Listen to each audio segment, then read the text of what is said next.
अमेरिकी कांग्रेस में एक बिल पेश हो गया है जिसमें वो पाकिस्तान को डिक्लेयर कर मतलब मंजूरी के लिए पेश हो गया है, जिसमें यह है कि Pakistan is a state sponsor of terrorism.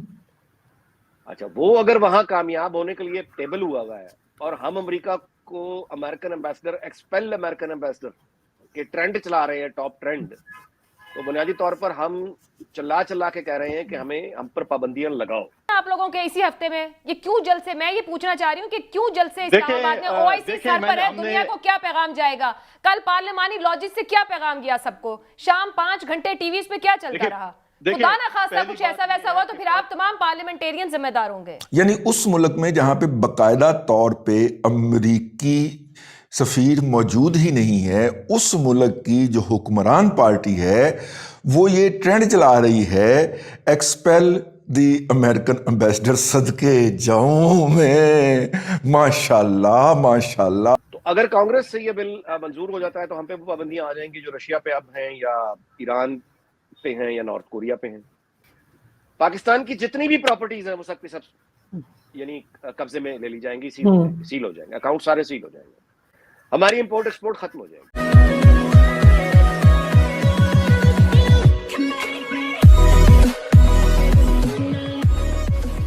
नमस्कार दोस्तों, अब देखिए अमेरिका की कांग्रेस मतलब इंडिया का पार्लियामेंट है, तो वहाँ की जो पार्लियामेंट है उसको कांग्रेस बोलते हैं।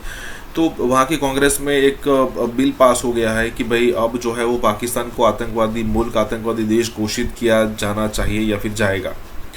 अब देखिए ये चीज़ तो बहुत सालों पहले हो जानी चाहिए थी, बहुत सालों पहले। मैं ऐसा क्यों कह रहा हूँ कि देखिए 9/11 अब इंडिया तो उससे पहले से कहता आया था, अमेरिका हो चाहे रशिया हो या फिर दूसरे कंट्रीज, और इंडिया का स्टेचर उस समय उतना बड़ा था भी नहीं। तो इंडिया ने तो हर जगह पर बोला, इंडिया ने हर जगह पर कहा है कि भाई देखिए हमारे यहाँ आतंकवादी हमले होते हैं उसमें पाकिस्तान का डायरेक्टली इन्वॉल्वमेंट है, लेकिन कभी भी किसी भी कंट्री ने उनको इतना सीरियसली नहीं लिया। लेकिन जब 9/11 हुआ तो उसमें भी पता चला कि इनडायरेक्टली जो लिंक्स थे वो पाकिस्तान के साथ वो आ रहे थे। अब जाकर पाकिस्तान ये कह रहा है कि भाई यहाँ पर कांग्रेस में बिल पास हो सकता है, लेकिन ये चीज़ तो सालों पहले, दशकों पहले हो जानी चाहिए थी। इसी के साथ ये वीडियो शुरू करता है। और हाँ दोस्तों, सुपर थैंक्स के जरिए हमें मदद करना ना भूले। देखिए, एक तो होता है कि जब आप हुकूमत, चलती हुई हुकूमत हो ना, एक तो इलेक्शन के नतीजे में बनती है। कोई भी हुकूमत जो चलती हुई हो उसके यानी उसको डिसलॉज करना मतलब है कि आईनी तरमीम यानी आइन के अंदर रहते हुए भी जाहिर है कि इसमें वो लेबर पेन्स वाला जो मामला है वो तो होता है। लेकिन अब आपके इल्म में है कि अमेरिकी कांग्रेस में एक बिल पेश हो गया है जिसमें वो पाकिस्तान को डिक्लेयर कर मतलब मंजूरी के लिए पेश हो गया है, जिसमें यह है कि Pakistan is a state sponsor of terrorism. अच्छा, वो अगर वहां कामयाब होने के लिए टेबल हुआ है और हम अमेरिका को American ambassador expel American ambassador के ट्रेंड चला रहे हैं, टॉप ट्रेंड, तो बुनियादी तौर पर हम चिल्ला के कह रहे हैं कि हम पर पाबंदियां लगाओ। तो अगर कांग्रेस से ये बिल मंजूर हो जाता है तो हम पे वो पाबंदियां आ जाएंगी जो रशिया पे अब हैं या ईरान पे हैं या नॉर्थ कोरिया पे हैं।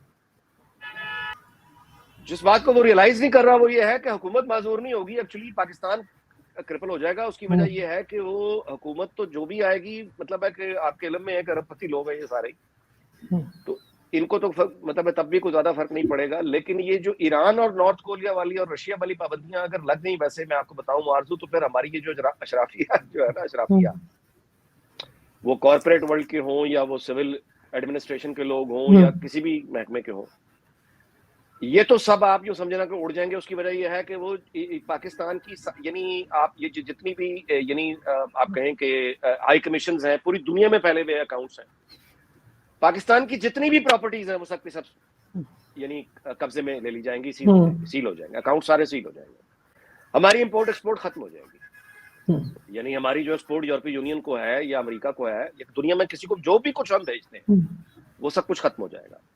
एलसी बैंकिंग हमारा निजाम खत्म हो जाएगा, कारोबार सारा कैश पे आ जाएगा, जिसका मतलब यह है कि डॉलर फिर 5 या 400 या 500 या 600 पे जा सकता है, रुपए पे। तो इतनी बड़ी तबाही होगी कि मतलब है अनइमेजिनेबल, और ये इमरान खान डिलिबरेटली कर रहा है। अच्छा, आगे आ जाए। दूसरा जो ये कर रहा है डोमेस्टिक, यानी एक तो इसने बाहर से बिल्कुल अरेंजमेंट कोशिश में लगा हुआ है कि पाकिस्तान पर पाबंदियां लग जाएं, पाकिस्तान ब्लैकलिस्ट में चला जाए, ताकि आने वाली हुकूमत जो है लोग कहे इमरान खान बड़ा कमाल था। दूसरा काम ये कर रहा है इंटरनल, यानी सिविल वॉर की तरफ जा रहा है। पार्टी कारकुनों को हिदायत कर रहा है, लिख कर रहा है, दिन के उजाले में कर रहा है, सबके सामने कर रहा है। कारकुनों से अपील कर रहा है कि जिस दिन तहरीक अदम एतमाद अंदर गिनती हो रही होगी, यानी पेश होगी असेंबली में, उस दिन पीटीआई के कारकुन डी चौक पर जलसा करेंगे, जमा होंगे, इकट्ठे होंगे और बाद यानी एंड उसने इस बात पे किया है कि हम उसके बाद नमाज़े शुक्राना अदा करेंगे। अच्छा, अब इसका क्या मतलब है? यानी पार्लियामेंट के अंदर लोग मौजूद हैं, वोटिंग हो रही है, उस बिल्डिंग के बाहर ये लोग ऐसा क्या करना चाहते हैं जिसके बाद ये कह रहे हैं कि हम नमाज़े शुक्राना अदा करें? अच्छा, जिसका मतलब ये है कि अब वजीर दाखिला है वो, इस्लामाबाद पुलिस उसके नीचे है, ये सारी एजेंसियां उसके नीचे हैं। तो जब इस यानी फसाद, इसका मतलब है कि लोग पीटीआई के वहां इकट्ठे हों, वहां फसाद हो, वहां गोली चले, जिस फसाद का इन्होंने आज बाय द वे आगाज कर दिया। और ये फसाद जो है, जो प्लान ये आगे कर रहे थे, मेरा ख्याल है कि फसाद वो आज से शुरू हो जाएगा, क्योंकि मौलाना जो इन्होंने अब ये किया है पार्लियामेंट लॉजेस की आप बात कर रहे हैं, जहाँ पे इन्होंने अरेस्ट भी किया है उसको, सलाउद्दीन अयूबी नाम के इनके मेरे ख्याल मौलाना साहब की पार्टी के हैं, और वहां पे पुलिस ने एकदम रेड कर दिया। बिल्कुल, अब उसका अंजाम यह है कि मौलाना फजलुर रहमान ने अपने सारे कारकुनों को सड़कें ब्लॉक करने का भी कह दिया है, इस्लामाबाद पहुंचने का भी कह दिया। जलसे जरूरी है आप लोगों के इसी हफ्ते में? ये क्यों जलसे, मैं ये पूछना चाह रही हूँ कि क्यों जलसे इस्लामाबाद में? ओआईसी सर पर है, दुनिया को क्या पैगाम जाएगा? कल पार्लिमानी लॉजिक से क्या पैगाम गया सबको? शाम 5 घंटे टीवी पे क्या चलता रहा? खुदा ना खास्ता कुछ ऐसा वैसा हुआ तो फिर आप तमाम पार्लियामेंटेरियन जिम्मेदार होंगे। देखिए, पहली बात तो यह है कि पार्लियामेंट लॉजेस में जो कुछ हुआ, स्पीकर को ऑन बोर्ड नहीं लिया गया, स्पीकर के बगैर पूछे हमारी इस्लामाबाद की पुलिस ने वहां पर हमला किया, वजीर आजम और वज़ीर दाखिला कहने पे, आईजी इस्लामाबाद के कहने पे। और सबसे खतरनाक बात यह थी कि हमारी आईजी पुलिस ने जो है टाइगर फोर्स को वर्दियां, मास्क और हेलमेट प्रोवाइड किए गए थे। जो लोग जिनके चेहरे छुपे हुए थे उनमें से अक्सर लोग टाइगर फोर्स के थे, इन्होंने उनसे हमला करवाया पार्लियामेंट लॉजेस में। ये हिसाब किताब तो हम इंशाल्लाह बाद में लेंगे कि जो क्रिमिनल एक्ट किया गया है। दूसरी बात यह कि इस तरीके से हमले होते हैं। अगर आप कहते हैं कि अगर कुछ लोग आ गए 50-60, आपकी कोताही से आपको पता ही नहीं चला, आपकी पुलिस को नहीं पता चला, आपकी इंटेलिजेंस को नहीं पता चला कि आपकी आईबी और स्पेशल ब्रांच कहां पर थी, आपको नहीं पता चला, तो खुदा न खास्ता कल तो 4-5 दहशतगर्द भी डरा सकते हैं। दहशतगर्दों की पंजगोर के करीब कोहान वैली में सिक्योरिटी फोर्सेस पर फायरिंग के नतीजे में 3 जवान शहीद और 1 ऑफिसर समेत 8 जवानों के जख्मी होने की इत्तला है। दुश्मन एक मर्तबा फिर से पाकिस्तान में दहशतगर्दी को हवा देकर यहाँ अदम इस्तेहकाम पैदा करना चाहता है, और इस जम में इसका हदफ पाकिस्तान की सिक्योरिटी फोर्सेज हैं। और दुश्मन ये समझता है कि सिक्योरिटी फोर्सेज को कमजोर बनाए बगैर पाकिस्तान को कमजोर नहीं किया जा सकता। लिहाजा इस सूरत हाल का जायजा लेने की जरूरत है। ये जानना जरूरी है कि दहशतगर्दी की अचानक नई लहर क्यों कर आई है और इसके पीछे कौन है, इसके पीछे आखिर मकासद क्या है। दहशतगर्दी की इस लहर में बलूचिस्तान, कराची और वजीरिस्तान के इलाकों में दहशतगर्दों की सरगर्मियां काफी नुमाया तौर पर सामने आई हैं। अच्छा एजाज साहब, हम देख रहे हैं कि ये जो दहशतगर्दी की अचानक एक नई लहर आई है, मैं जानना आपसे चाहूंगी, बलूचिस्तान में एक कंटिन्यूटी है, जो हमले हो रहे हैं, फिर सिक्योरिटी फोर्सेस को निशाना बनाया जा रहा है, फिर पाकिस्तान स्टॉक एक्सचेंज के ऊपर हमला कोई छोटी बात नहीं थी, उसके बाद फिर कराची से जो है वो गिरफ्तार होते हैं। मुझे ये बताएगा कि ये स्लीपर सेल्स हैं जो अब एक्टिव हो रहे हैं, या फिर पहले से खात्मा हो चुका था, या कि कोई नई इंडक्शन जो है वो की गई है? क्या समझ रहे हैं आप, किस तरीके से अब इस नई दहशतगर्दी की जो लहर है उसको ऑर्गेनाइज किया गया है? अच्छा, इसमें तीनों चीजें हैं। पहली बात यह है कि ये दहशतगर्दी एक ऐसा मामला है जिसमें आखिरी दहशतगर्द तक हमेशा नहीं मारे जाते। आप उनके जो वसाइल हैं उनको कर देते हैं, उनके रीइंफोर्समेंट को महदूद कर देते हैं, उन्हें सोसाइटी से आइसोलेट कर देते हैं, उन्हें मजबूर कर देते हैं कि वो कोई और काम करें और ये छोड़ दें, लेकिन आखिरी दहशतगर्द कभी भी मारा नहीं जाता।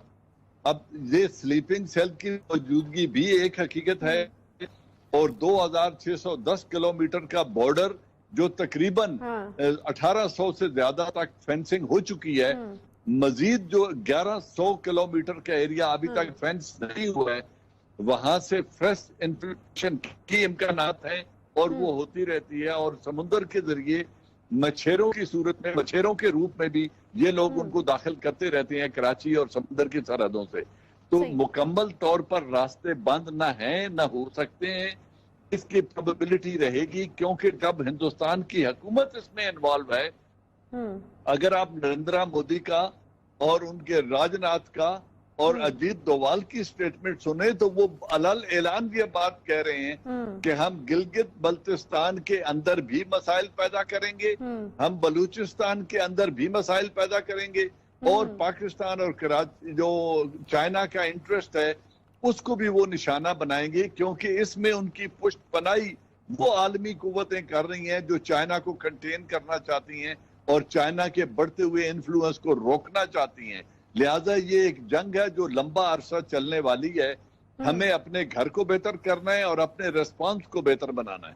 उसके बाद हम देख रहे हैं कि कराची से आज जो है वो 3 और लोगों को गिरफ्तार किया गया है, साथ उनके ताल्लुकात हैं।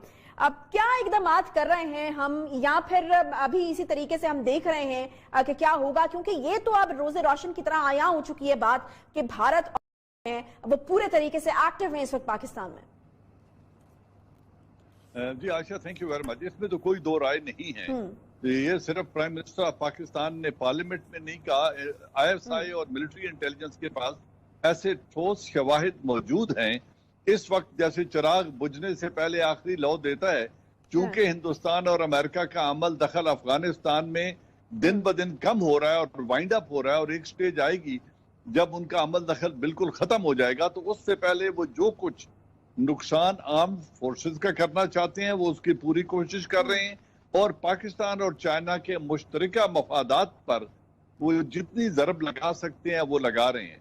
अब इसमें 2 पहलू हैं जो आप सवाल कर रही थी कि क्या पाकिस्तान इसमें क्या कर सकता है।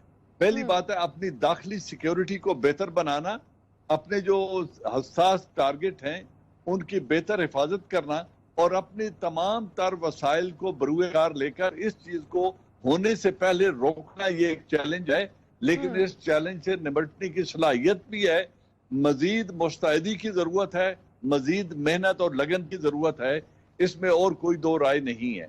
रहा हिंदुस्तान का कि हम क्या करेंगे, पहली बात यह है कि हिंदुस्तान के खिलाफ जितने शवाहिद भी हमारे पास हों, कोई इंटरनेशनल कवानीन की पाबंदी हिंदुस्तान न करता है, न कोई इंटरनेशनल कुव्वत हिंदुस्तान पर ऐसा दबाव डालने जा रही है या डालेंगी जो हिंदुस्तान को इस काम से रोक सके। ऐसा होने नहीं जा रहा। अब इसका एक ही तरीका है कि टिट फॉर टैट जो हिंदुस्तान हमारे साथ कर रहा है, इसी लहजे में, इसी अंदाज में इसका उसको भरपूर जवाब हिंदुस्तान में और कश्मीर में दिया जाए। मेरी जाती राय ये है कि हम इसका पॉलिटिकल सलूशन नहीं ढूंढ सकते, इसका कोई डिप्लोमेटिक हल नहीं है। जो कुछ हिंदुस्तान कर रहा है इसका हल एक ही है कि उसको वही कीमत अदा करनी पड़े जो वो हमसे वसूल कर रहा है, तो हिंदुस्तान बाज आएगा। बहुत बड़ी खबर है, अमेरिका ने 6 कंपनियों के ऊपर पाबंदी लगाई है जी। उनके हम नाम आपको बता देते हैं। इन कंपनियों के जो कंप्यूटर लोकेट हुए हैं वो लाहौर और कराची से ऑपरेट कर रहे थे, उनके साथ उन्होंने IP एड्रेसेस भी दिए हुए हैं। अच्छा, ये वजह थी जिसकी वजह से बाइडन साहब जो हैं वो पाकिस्तान को या पाकिस्तान की क़यादत को मुंह नहीं लगा रहे थे। जिस तरह 5 कंपनियों पर एक इंडिविजुअल पर पाबंदी लगी है, तो इसके मेरा ख्याल है कि नेगेटिव असरात हमारी इकॉनमी पे, हमारे ताल्लुकात पे ज़रूर पड़ेंगे। हम तो बैगर की चॉइस भी नहीं होती कि इंडिया की IT के शोबा है वो बहुत आगे है, और वहाँ तो ज़ाहिर है उनकी IT का।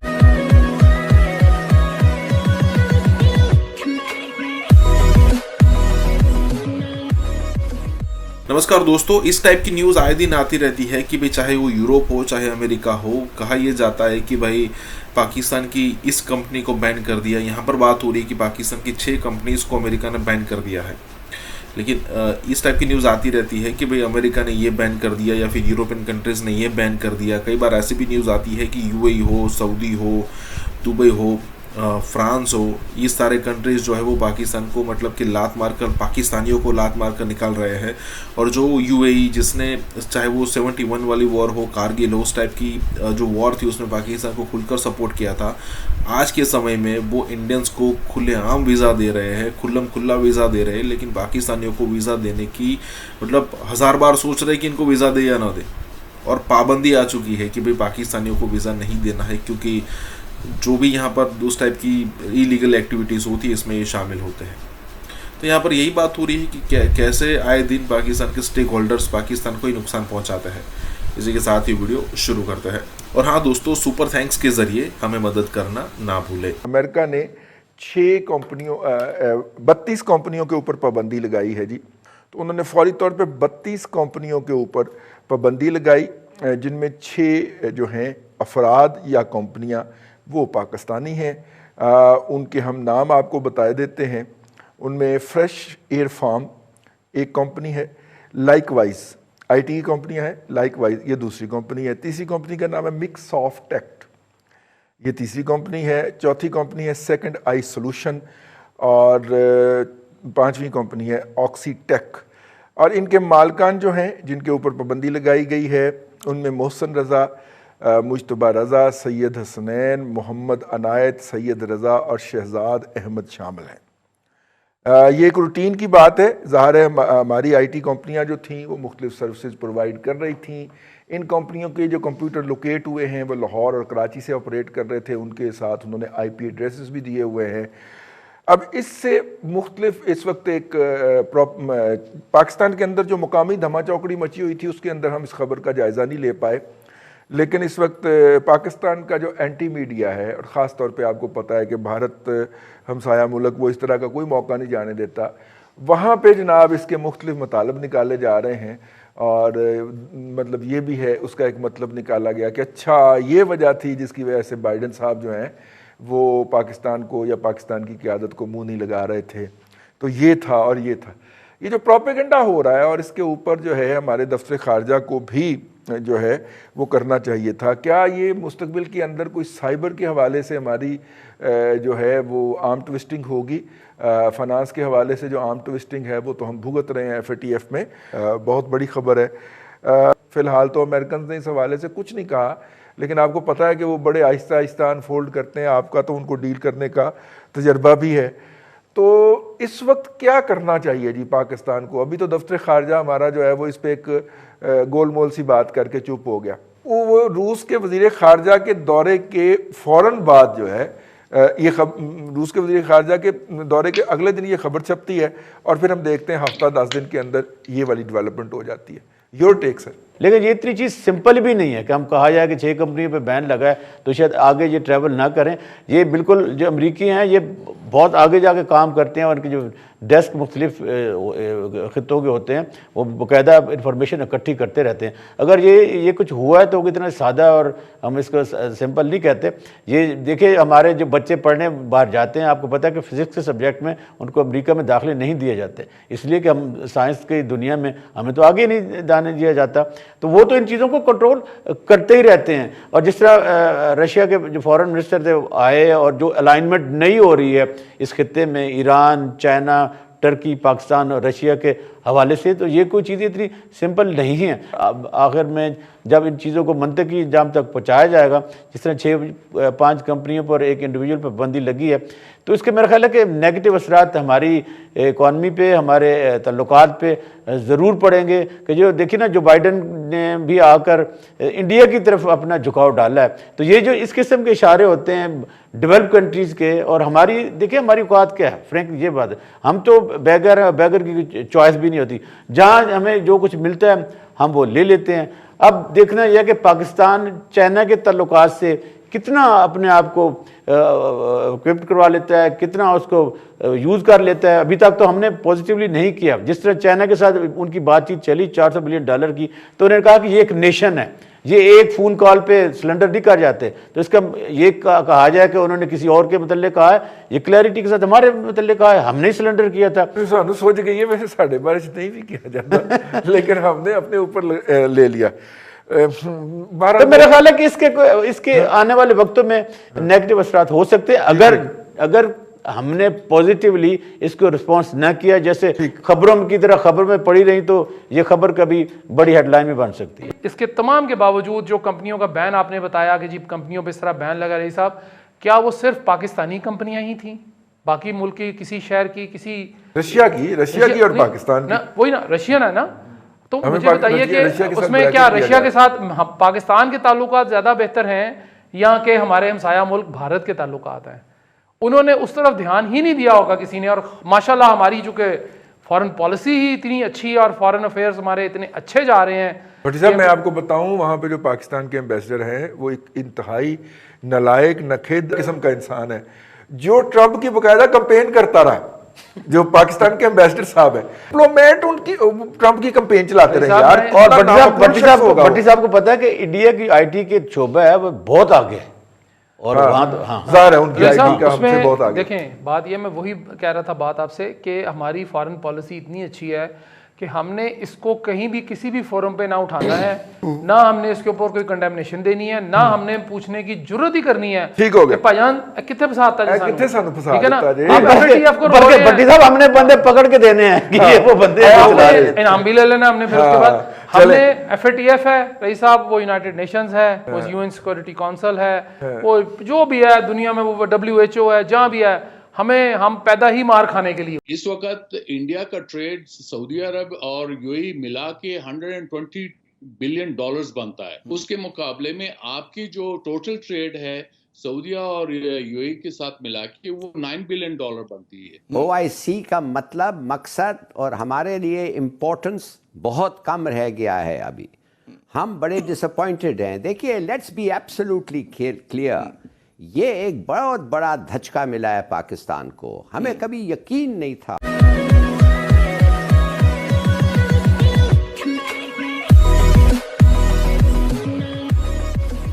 नमस्कार दोस्तों, अब पाकिस्तान को अब तक जो सबसे बड़े जो जख्म लगे हैं मोदी के आने के बाद, उसमें एक OIC वाला है कि भाई OIC में हमारा जो है वो एक हत्थू शासन चलता था, अब यहाँ पर कोई सुनने वाला नहीं है। ऊपर से इंडिया ने अपना अच्छा खासा यहाँ पर इन्वॉल्वमेंट है वो बढ़ा दिया है। उसके साथ अगर अब दूसरे लेवल पर बात करो तो जो अरब कंट्रीज, अमेरिका के साथ वाला भी है और इंडिया के साथ, इंडिया ने जो खुद का अपना स्ट्रेचर बढ़ाया है।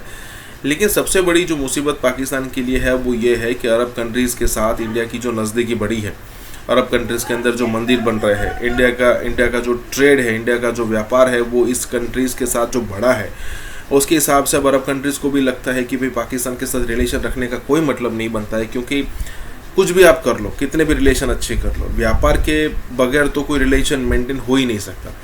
और इंडिया के साथ उनके 250 बिलियन के आसपास का मतलब ट्रेड है, और पाकिस्तान के साथ अगर आप काउंट करो तो 5 से 10 बिलियन है।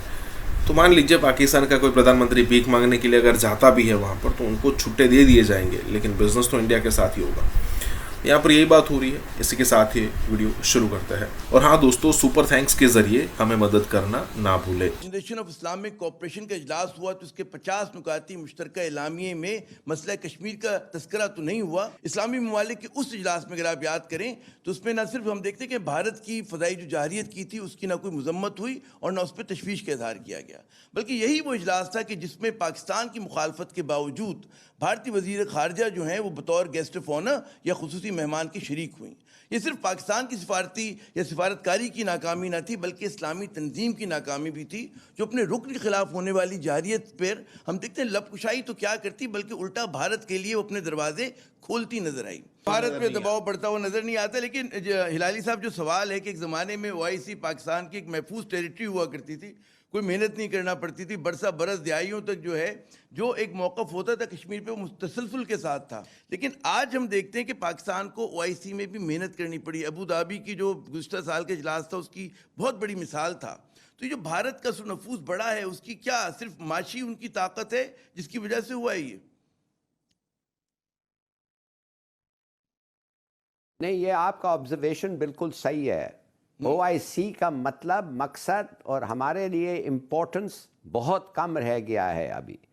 हम बड़े डिसअपॉइंटेड हैं। देखिए, लेट्स बी एब्सोल्युटली क्लियर, ये एक बहुत बड़ा धचका मिला है पाकिस्तान को। हमें कभी यकीन नहीं था कि ना सिर्फ कश्मीर के इश्यू पर मगर मुसलमानों के ट्रीटमेंट पर, मुसलमानों के विक्टिमाइजेशन के खिलाफ दी OIC सेड नथिंग। वो और जो उन्होंने कहा तो दबे अल्फाज में कहा, जो तरीके उन्होंने कहा उनसे इसको निकालना पड़ा। We had to prize it out of them. देखिए ये तरीका नहीं है, ये एक इस्लामी ऑर्गेनाइजेशन है, एक मुसलमानों का कॉजेस को इनको लोग देखते हैं और मुसलमान एवरीवेयर कहने लगे कि ये क्या किया है OIC ने। तो मेरे ख्याल में ये एक बहुत बड़ा धचका है। इस इदारे का इम्पोर्टेंस पाकिस्तान के लिए बहुत कम हो गया है। हमारी जो दोस्ती थी, माफ़ करिए, हमारी जो दोस्ती थी वो उस पर एक बहुत वो एक लिहाज से इट्स ब्रोकन। देखिए चाइनीज का एक बोल होता है, उस बोल को अगर एक दफे आप तोड़ें तो जितना भी स्किलफुली आप वापस डालने की कोशिश करें निशान रहते हैं। ये एक बहुत बड़ा निशान है पाकिस्तान सऊदी रिलेशनशिप पे और पाकिस्तान और OIC के कमिटमेंट पे। कश्मीर के ऊपर they have let us down, ये है परसेप्शन। जो भी जो भी आप कहें रियलिस्टिक हो ये वो, that's not the question. Perception ये है they have let us down. तो हमारे लिए इसका इंपॉर्टेंस बहुत कम हो गया। जनाब दुरानी साहब, अहमियत कम हुई है OIC की पाकिस्तान के लिए, और जो उनका मौक़िफ़ रहा बड़ा दिल शिकन रहा पाकिस्तान के लिए भी, पाकिस्तान के अवाम के लिए भी, कश्मीरियों के लिए भी। जी मेरे ख्याल में ये एक मौक़िफ़ है, और अगर आपने देखना जाहिर है, और क्योंकि उसके कई मुहर्रिकात मौजूद हैं, और इसमें जो है अगर आपके पास वक्त हो तो इस पे बहस हो सकती है। और मैं ये भी कहता चलूँ कि अगर जब आप कहते हैं OIC की, जैसे एम्बेसडर हिलाली फरमा रहे हैं कि OIC की पाकिस्तान के लिए अहमियत ख़त्म हो गई है, तो वो यकीनन उनका परसेप्शन है। लेकिन अगर 57 कंट्रीज़ ने जो रेजोल्यूशन दी है, it's a building block. India के पास क्या है इस मामले में? इंडिया जाहिर है एक ऑक्युपाइंग स्टेट है, उसको इस्टेब्लिश किया है। उसके बाद यही जो ऐसी रेजोल्यूशन पे ही अगर आप फोकस करें तो उसके अंदर जो है, जो UN ह्यूमन राइट्स काउंसिल ने जो ट्वाइस अपना रिपोर्ट और जो विजिट करने को कहा है इंडियन कश्मीर में, वो इंडिया उसको जो है रिजेक्ट करता रहा है। अभी आप Indian ministry of external affairs का जो रिस्पॉन्स उसमें पढ़िए तो लगता ये है कि दे हैव बीन स्टंग। तो इसलिए आपको जो है ये यही हो सकता है डिप्लोमेसी में। इसके अलावा क्या, डिप्लोमेसी में कोई तो पंग लेके आप नहीं चल रहे होते कि आप को करेंगे, आप यही बिल्डिंग ब्लॉक्स होते हैं। हाँ, एक जरूर अहमियत है, आपका इकोनॉमिक मसल अगर कमजोर है तो जाहिर है आपके अगर घर में भी कोई जो अगर वीकेस्ट लिंक कोई बंदा जो है वो कमाने वाला नहीं है तो उस बेचारे की भी इज्जत नहीं रहती। तो इसलिए आप समझिए हमारे इकोनॉमिक मसल कम। इस वक्त इंडिया का ट्रेड सऊदी अरब और UAE मिला के $120 बिलियन बनता है, जिसमें इंडिया की एक्सपोर्ट्स 40 बिलियन है जबकि इंपोर्ट्स 80 बिलियन डॉलर्स हैं। उसके मुकाबले में आपकी जो टोटल ट्रेड है सऊदीया और UAE के साथ मिला के वो $9 बिलियन बनती है। तो आप जरा उसका मुआवजा कर लीजिए, जाहिर है उसकी उतनी अहमियत होगी। आपने इशारा किया UAE में जो लास्ट ईयर जो मीटिंग हुई थी उसमें जो उन्होंने सुषमा स्वराज को भी इनवाइट किया था जी, होस्ट कंट्री का एक प्रेरोगेटिव होता है, होस्ट कंट्री बुलाता है। लिहाजा आपने अपना जो प्रोटेस्ट था आपने रजिस्टर किया, हमारा फॉरेन मिनिस्टर ने उसके अंदर शरीक नहीं हुआ। यही डिप्लोमेसी में एक डिसेंट तरीके से आप अपना प्रोटेस्ट रजिस्टर करते हैं और ये चीजें होती रहती हैं। अब उन्होंने आपसे, सऊदी ने आपसे कहा था यमन में आने को, आप नहीं गए, आपने अपने लिए, तो अब सऊदी जाहिर है उनके लिए भी तो बहुत बड़ा शॉक होगा। वो एक तरफ आप आप स्ट्रेटेजिक पार्टनर है, आप नहीं गए, तो आपने जो एक बैलेंस मेंटेन करने की जो है कोशिश की है between Iran and Saudi Arabia, तो जाहिर है उसकी आपको थोड़ी बहुत कास्ट तो देनी पड़ेगी, कीमत अदा करनी पड़ेगी। बड़ी अहम बात की। लेकिन रिफत साहब के भारत पे दबाव आपके ख्याल में बढ़ा इस OIC के रेजोल्यूशन के बाद, इस डिक्लेरेशन के बाद? जिस तरह का हमने देखा कि रद्दमल भी आया उनकी जैसे एक्सटर्नल मिनिस्ट्री की तरफ से, तो आप समझते हैं ऐसा हुआ है? जी देखिए, हिंदुस्तान का रवैया जो है वो हठधर्मी वाला रवैया है और वो समझते हैं कि इस किस्म की जो वर्बल स्टेटमेंट्स हैं वो OIC के प्लेटफॉर्म से हों या UN की जो अपनी रिपोर्ट्स हैं उसके हवाले से हों, उसको हम डिसमिस कर सकते हैं।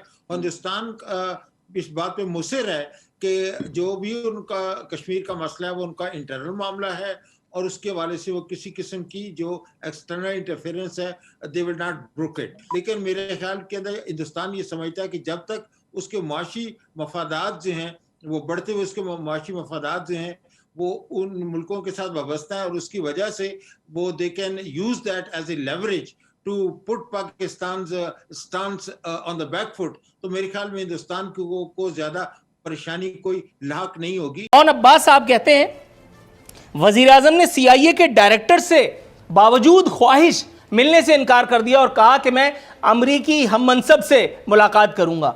सर मतलब बहुत नहीं हो गई? ये वजीर आजम को अक्षय कुमार और अमिताभ बच्चन बनाना बंद कर दें यार, उनको वजीर आजम ही रहने दें। मतलब अपनी नौकरी पक्की करने के लिए उसको सलाउद्दीन अयूबी बना देते हैं, कभी टीपू सुल्तान बना देते हैं, कभी क्या बना देते हैं। CIA का डायरेक्टर का मतलब पता है? CIA के डायरेक्टर का अगर पड़ोसी भी आ जाए तो यहां इस मुल्क में जितना बड़ा फिरौन है सीट से उठ करके ना खड़ा हो जाए। सर मैं किसी वजह से कह रहा हूं, मैं हवाई बात नहीं कर रहा हूं सर। उसमें पाकिस्तान ने हेल्प कुछ नहीं की। नो सर, हमने हमेशा उनकी सर्विस की है, हेल्प करने की पोजीशन में हम ना थे ना है। एटम बम बना करके हमने कौन सा बड़ा तीर तोप तलवार चलवा लिया? यहां वजीर आजम विदाउट एनी कंसल्टेशन 24 घंटे 48 घंटे के अंदर उसको अभिनंदन को।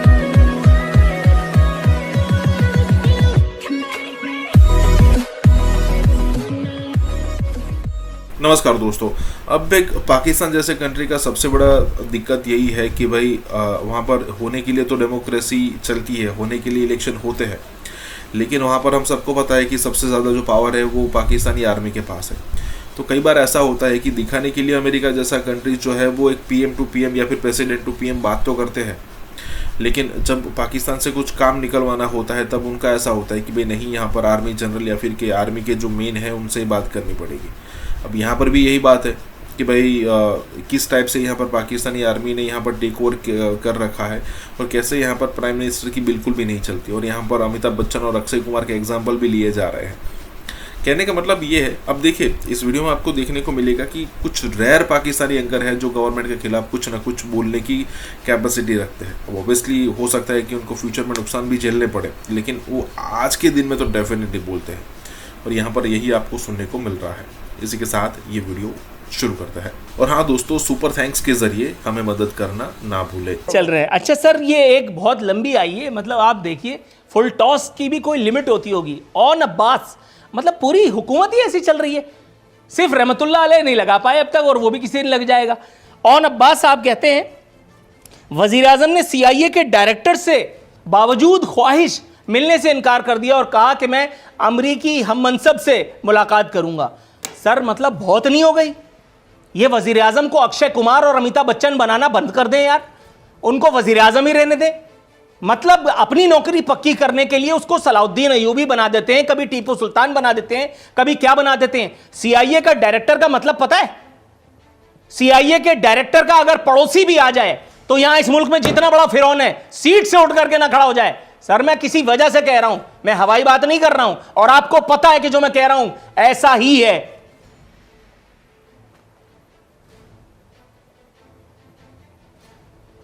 जनाबे वाला, आप प्राइम मिनिस्टर को अक्षय कुमार बनने से रोक रहे हैं, खुद ओमपुरी बनने की पूरी कोशिश करते हैं। तो अमेरिका का एडमिनिस्ट्रेटिव हेड जो प्रेसिडेंट जो बाइडन है वो मेरे से रब्ता करे, वो जो किस किस्म की हेल्प चाहेगा, जो लीगल तरीके की होगी, जो बाइडन को हेल्प चाहिए होगी। हम अमेरिका के दोस्त हैं, हम अमेरिका के दोस्त रहना चाहते हैं, ठीक है ना, तो चाहिए होगी ना, क्यों नहीं चाहिए होगी? जो बाइडन को हेल्प चाहिए होगी सर, मतलब हेल्प के साथ किया वो सारा तालिबान का सर पाकिस्तान की हेल्प के साथ नहीं किया है उसने पाकिस्तान की हेल्प के खिलाफ जंग जो है वो अमेरिका ने सर, उसमें पाकिस्तान ने हेल्प कुछ नहीं की। सॉरी सर, पाकिस्तान ने हेल्प कुछ नहीं की। पाकिस्तान की पॉलिसीज बैठ करके वाशिंगटन में तय होती थी, यहाँ सिर्फ टेलीफोन आता था। ऐसे ही नहीं आपने मुल्ला ज़ईफ को गिरबान से पकड़ करके अमेरिका के हवाले कर दिया था, आफिया सिद्दीकी को उठा करके आपने अमेरिका के हवाले कर दिया था। नो सर, हमने हमेशा उनकी सर्विस की है, हेल्प करने की पोजीशन में हम ना थे ना है। एटम बम बना करके हमने कौन सा बड़ा तीर तोप तलवार चलवा लिया? यहाँ वज़ीर आज़म विदाउट एनी कंसल्टेशन 24 घंटे 48 घंटे के अंदर उसको अभिनंदन को सुना लो, उसके बाद मेरी सुन लेना। सुनाओ। बस गजल सुना दी मैंने अभिनंदन तक, अब आप आगे जवाब दीजिए। सुनाओ, अभी और सुनाओ ना, फिर मैं अपनी बात करूंगा। बात हो गई मेरी, सुना दी, अब सुन लो, अब तसल्ली से सुन लेना। नेगेटिव चीजें क्यों बताते हो? आप लोगों ने किया है, जाने मन आप लोगों ने किया है। आपके जनाब पाकिस्तान ने और पाकिस्तान के अदारे ने उनको जनाब छठी का दूध याद दिला दिया था। रुक जाइएगा, 8वीं का मैं याद दिला देता हूं, 1 मिनट रुक जाइएगा। आखिरी बात सलाला हमले के बाद मेरी अभी बात कंप्लीट नहीं हुई। मेरी बात कंप्लीट नहीं हुई। पॉजिटिव चीजें क्यों नहीं बताते? गाफिल लहो खुदी से कर अपनी पासबानी, शायद किसी हरम का तू भी है आस्ताना। अपने अंदर गैरत और खुददारी पैदा करो नूरुल आरफीन। हर वक्त थके सवाल मत पूछा करो, हर वक्त किस्म के सवाल मत पूछा करो, हर वक्त लोगों को मायूस मत किया करो। मतलब आप किसी और एंकर को, आप और किसी एंकर को कौन, आप किस एंकर को? सर आपको पता है कि अब आप रेड जोन में आ गए, आपको पता है। आपने जिस गैरत का ताना मुझे दिया, आप दिल पे हाथ रख करके बताइए मेरे नाजरीन को, मेरे अलावा कोई एक एंकर ऐसा है जो निजाम के जबड़ों में हाथ डाल करके सवालात करता है? मुझे बताइए कौन सा एक एंकर ऐसा है जो 5 दिन मिडिल क्लास लाइफ गुजार करके और छठे दिन आकर के जब ये वर्दी पहनता है तो वो जो सवाल करता है वो एक आम आदमी के जहन में सवालात होते हैं। मैं दिया हुआ स्क्रिप्ट नहीं पढ़ता। आप ये बात कर रहे हैं, वन साइडेड गुफ्तगू आप फरमा रहे हैं। मेरी बात सुनिए सर, बात सुनिए। जिस दिन मुनासिब समझूंगा यहां बैठ करके कहूंगा, और उस वजीर की तरह जो यहां सड़क इस पे खड़े होकर के डेस्क पे नाच रहा था उसकी तरह कहूंगा। पहले आप वैसा काम तो कर लीजिए। लेकिन बहरहाल मैं अपने गुस्से को ठंडा करता हूं। सर, उन दहशतगर्दों के लिए या उन नेकोकार लोगों के मजीद वारे न्यारे होने वाले वसीम अकरम प्लस ने, पंजाब हुकूमत के करता धरता ने, सुर्खील ने, वजीर आला ने एक टीवी चैनल खोलने का फैसला किया है और उन्होंने कहा है कि अब नया टैलेंट सामने लाएंगे। टैलेंट तो सर इन्हीं लोगों में, वो जो एक तितली रात को बैठ करके और आपके प्रोग्रामों के बारे में अच्छी अच्छी बातें करती है। एक नन्हे से टेलीविजन चैनल पे बाकायदा प्राइम टाइम स्लॉट दे दी गई है झूठ बोलने के लिए। इस तरह के और भी बहुत सारे नेकोकार हैं, अगर तफसील में गए तो बात इधर उधर हो जाएगी। ये मुझे बताइएगा सर, हम लोग फिर जहन साजी अपनी कर रखें, तैयार रहें कि इमरानी खसाइल पर डॉक्यूमेंट्रीज, उसके लिए मिधत के नगमे वगैरह अब हम सुनते रहेंगे और बोर होते रहेंगे? मैं उसका खुद विक्टिम रहा हूं। बिल्कुल, और आपका नाम लेकर के मैं अपने शो में ये बात कर चुका हूं। जी हाँ, 4 साल ट्विटर पे और फेसबुक पे, हाँ मैं विक्टिम रहा हूं। इंतहाई नंगे गंदे इल्जामात, झूठे इल्जामात लगाकर, जो जिंदगी में कभी किसी ने सोचे भी नहीं होंगे कि उसने जिंदगी का ये गुनाह किया होगा। बेगम सफदर अवान की जाती दिलचस्पी और सरपरस्ती में, बिल्कुल नवाज शरीफ की कोई दो राय नहीं है। ऐसी कोई चीज अब नहीं हो रही, कोई दो राय नहीं है। लेकिन आपने इस फन को आर्ट का दर्जा दे दिया है जनाबे वाला, आपने इस काम को आर्ट का दर्जा दे दिया। आपके यहाँ कितना बजट है सर? अखबारात में खबरें छप चुकी है, इस पे प्रोग्राम हो चुके हैं जनाबे वाला, आप डिनाइल में जा रहे हैं। हमारा चैनल तो आप लोगों ने भी खरीद रखे हैं, मतलब आप हाजी सनाउल्लाह का हमारे दौर के अंदर पोर्ट्रेल कर रहे हैं। मतलब ऐसा ना करें, मैं रो पड़ूंगा खुदा की कसम। सर, बाकायदा चैनल गोद लेने की रिवायत तो आपके दौर में आई है। एक वजीर इत्तलात की हैसियत से बाकायदा चैनल गोद लेने की रिवायत आपके दौर में आई है जनाबे मन। I love you. ये आजकल के जदीद दौर है। हर मुल्क, हर सूबे, हर डिपार्टमेंट को राइट हासिल है कॉन्स्टिट्यूशन के अंदर रहते हुए, आइन और कानून के अंदर रहते हुए वो अपना टीवी चैनल बनाए या अपना सैटेलाइट का जो है वो सिस्टम बनाए, वो बना सकते हैं। अच्छा, मतलब मेरा सवाल तेल है, आपने कह दिया, मैं यूं समझूं कि मेरा सवाल फारिग हो गया।